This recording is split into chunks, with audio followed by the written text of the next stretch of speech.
The hero is PSO2's First Scion class, and with it, it brings a much more streamlined and self-contained kit than some of what we've seen before. It is known for getting big damage bonuses for not taking damage and countering after dodging. For its weapons, it uses swords, twin machine guns, and talises, and it uses them all a bit differently than other classes that use those weapons. Furthermore, specific photon arts on the hero weapons can be used to swap between all 3 weapons on the fly. On top of that, all of their photon arts are learned by default, and do not have to be leveled up at all. And if that wasn't enough, you will still have access to techniques, and this includes crafted techs too.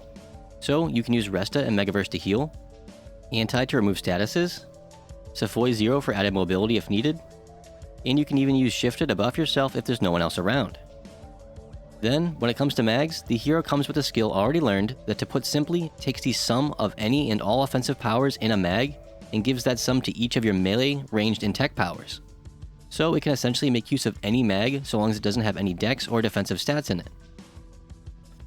Now, being a Scion class, it does have some requirements to unlock, which is simply having 2 classes to level 75, then make sure to pick up your title at the title counter. After that, you can go and talk to the NPC Coffee at the right side quest counter and pick up the client order for hero.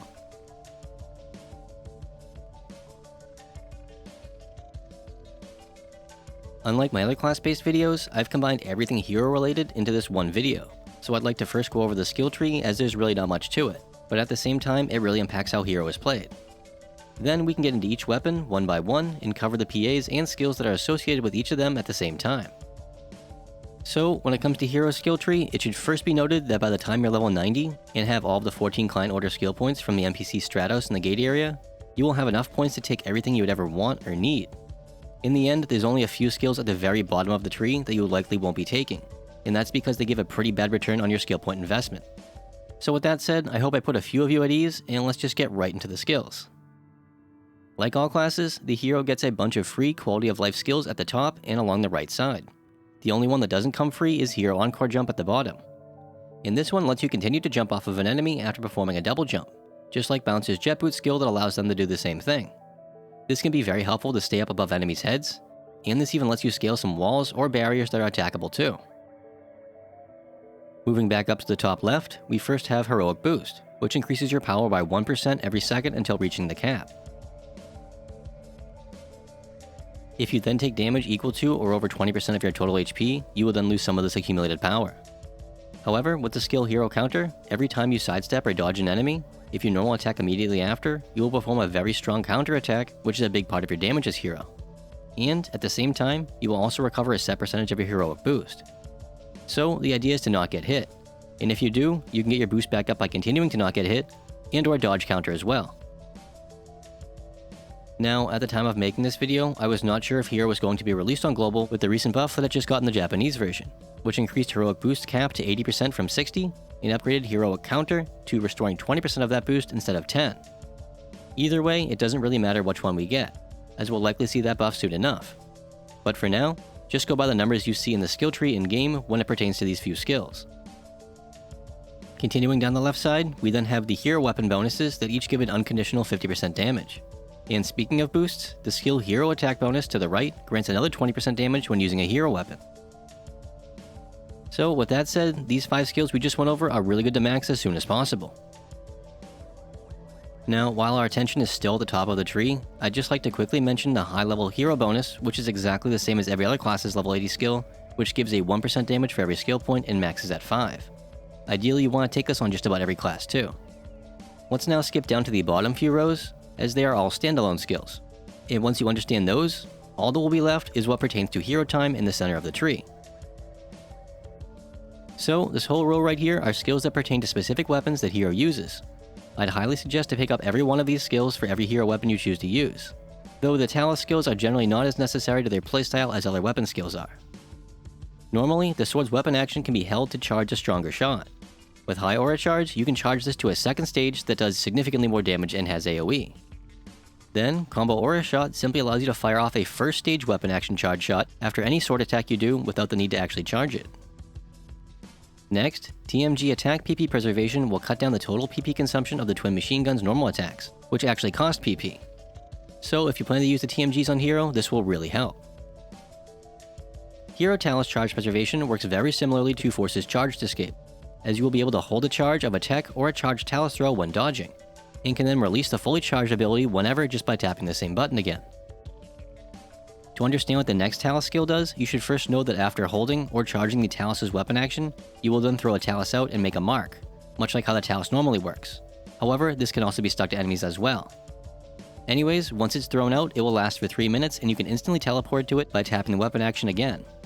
Now, what the skill Come Again does is it simply allows you to teleport to your mark a second time within those few minutes before disappearing, and that's it. Moving down a row, we have a few more buffs and quality of life skills. Hero Flash Guard will grant up to a 10% damage reduction at max. Now, damage reduction is always nice to have, but this can sometimes stop you from taking enough damage that would otherwise reduce your heroic boost.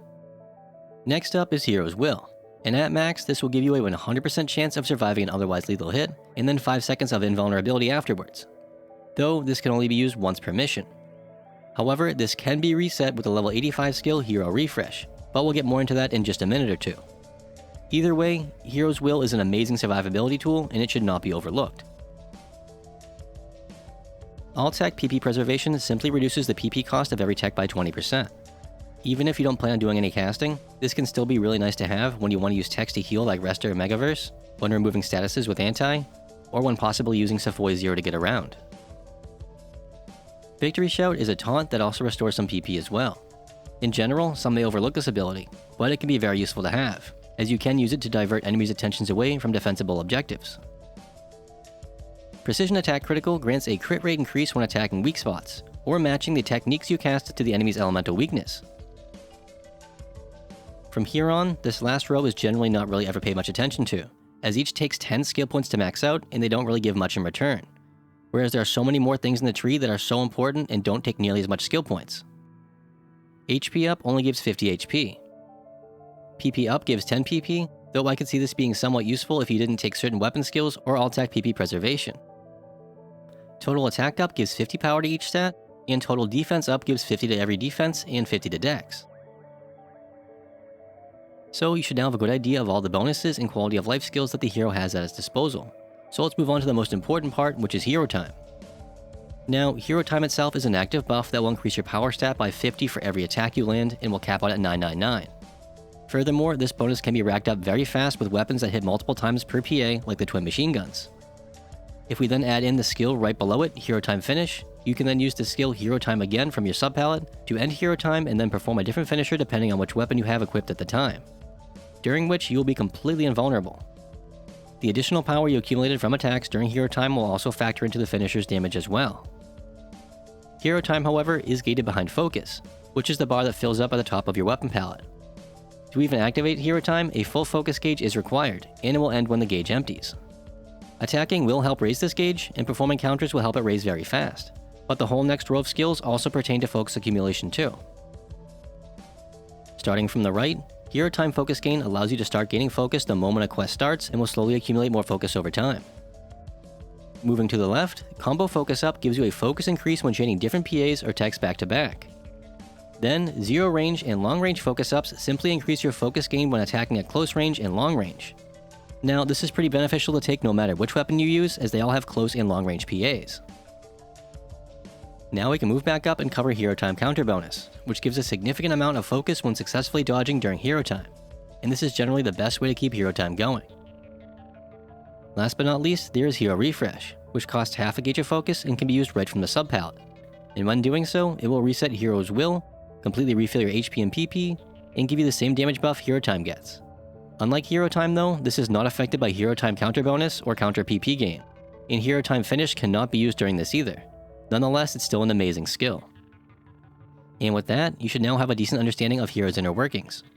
As mentioned before, you are able to take just about everything in this tree. But just to give you some perspective, at the level 90 cap, most end up spending their last 2 points in either the 2 Talis skills or Victory Shout, and completely ignore the last row. But in the end, how you build it is ultimately up to you. Let's now go over how each weapon works. Starting with the sword, its normal attack is split into 3 parts. The first 2 parts hit once and respectively regen 2 and 3 PP each. The third part, or attack, hits twice, deals decent damage for how quick it is, and restores 6 PP. Then, the step attack is a little bit stronger than the first 2 attacks in the normal attack chain and restores 4 PP per hit. The sword's weapon action will have you shoot energy bullets out of your hand and can be used in a few different ways. By just tapping it, you will keep firing off these shots in groups of 5, and they will restore up to 20 PP if they all land. This can also be cancelled out of with a dodge or a jump. If you charge the weapon action, you will fire off a stronger, penetrating shot that can knock down enemies and will restore 10 PP. Furthermore, you will have god frames when releasing this, and it can be cancelled out of with a dodge if need be. This very same charged version can also be used immediately after any sword attack with the skill, combo, or a shot in the skill tree. Because of this, you can essentially go right into a block whenever you want, and this will also maintain your height when doing so. So if you're not in the position to want to counter, just tap the weapon action mid-combo for a quick block instead, or hold it after an attack and let go right as you're about to be hit. Either way you do it, you can go right back into the rest of your rotation afterwards. Then, with the skill or a high charge in your skill tree, you can take this even further beyond, into a second state of charge, which turns this into a very powerful AoE blast. This version does still have god frames briefly upon release, however it does not restore any PP.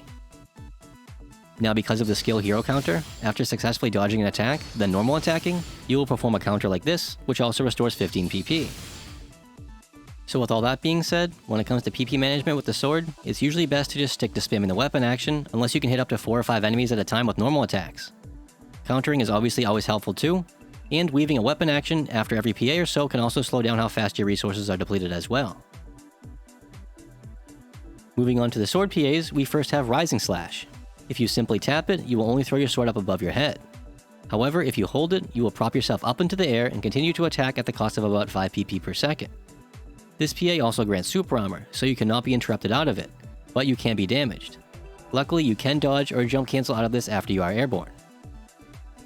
Depending on what you are doing, sometimes holding it is better, as it's easier on your resources and it also gives you some horizontal mobility while doing so. As we noted earlier, normal attack 3 is pretty good DPS.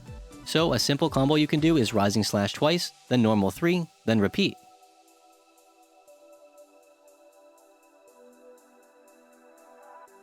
Next up is Brightblade Buster, and this is your main mobbing tool on Sword Hero, and this also has 360 degree god frames during the first slash.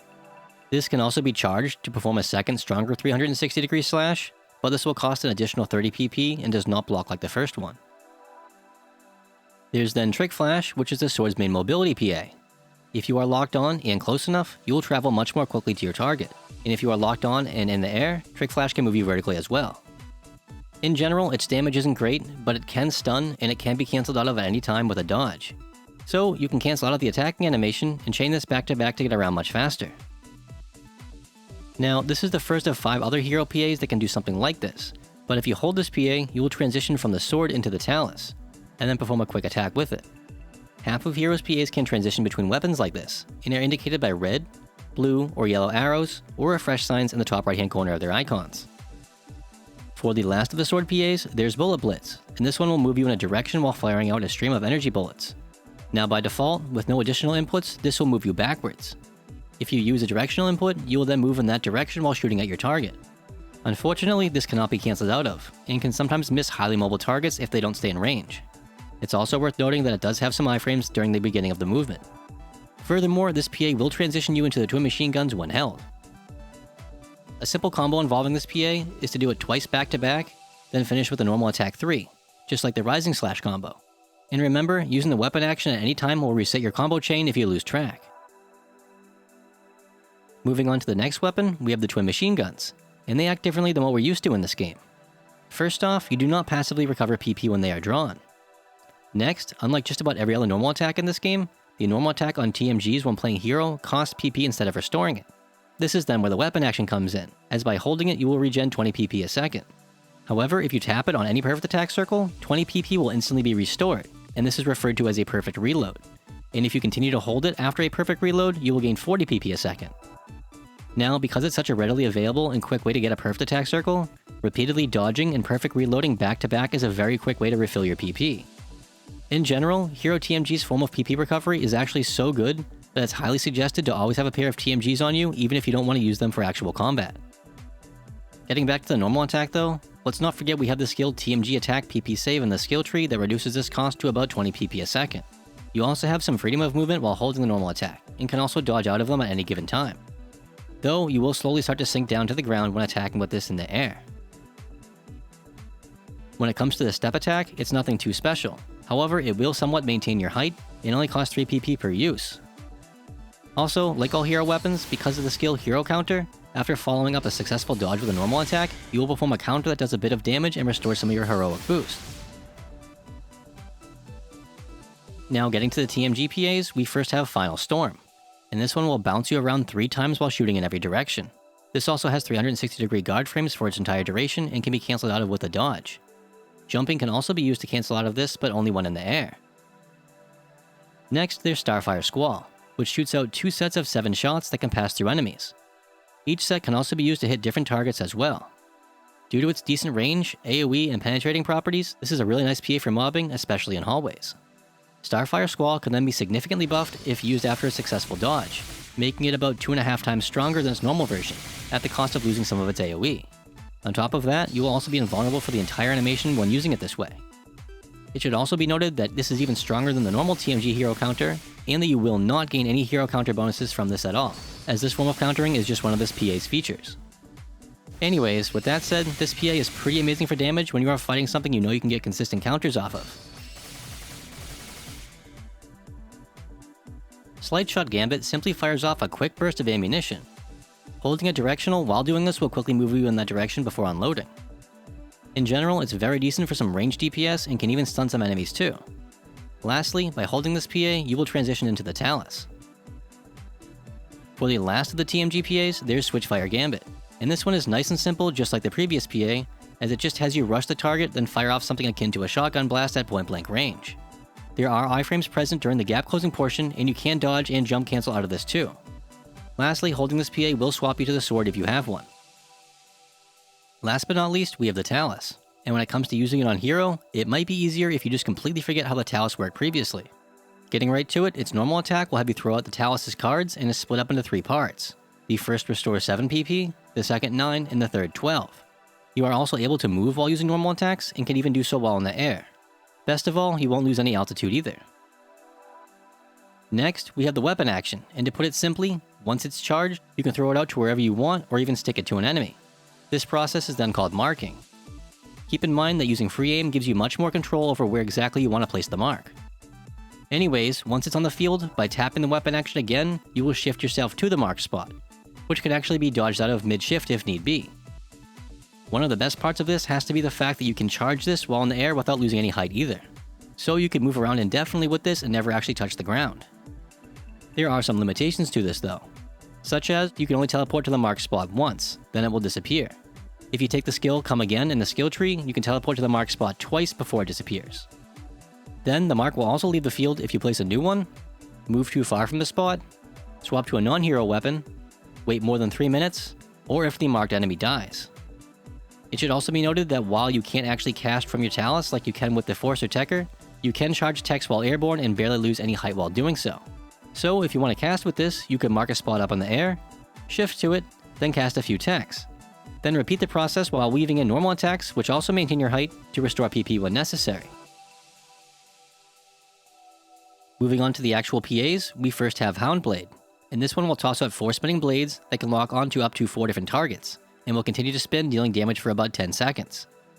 Though, a few things to keep in mind are being too close to a specific target can cause all blades to attach themselves to it, rather than spreading out. Also, the blades will disappear if the part they are stuck to breaks, or if you use Houndblade again.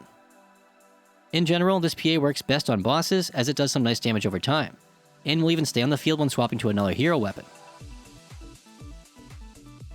Next is another damage over time PA called Jet Wheel, and with this, you will let loose a big spinning blade that will rotate around in the location that it was dropped in for about 10 seconds. Like Houndblade, this will stay on the field when swapping to another hero weapon too.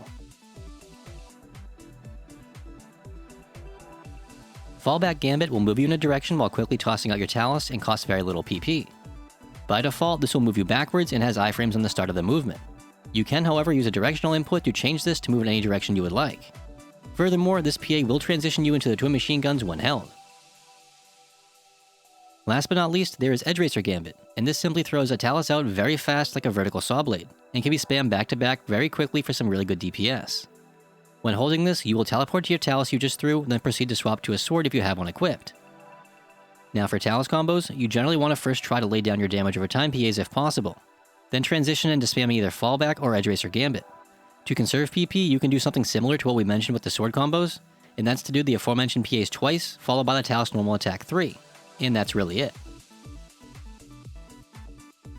When it comes to rings for Hero, there are no actual class-specific left rings, so your choices for left rings are all utility rings. That being said, there's still a bunch you might want to look into that suit Hero rather well. First off, we have Atomizer Fanatic, and when maxed, it will speed up the usage of Atomizer items by 60%. On top of that, you'll be completely invulnerable for the duration. Next, a Leaping Dodge ring is always nice to have, as it will raise you up into the air a bit higher than a double jump would take you, and at max, you can use this every 5 seconds from the sub-palette. There's then Party Toughness, which will reduce the damage you take depending on how many party members exist in your party at a given time. At max, and with a full party, you will have a 5% damage reduction.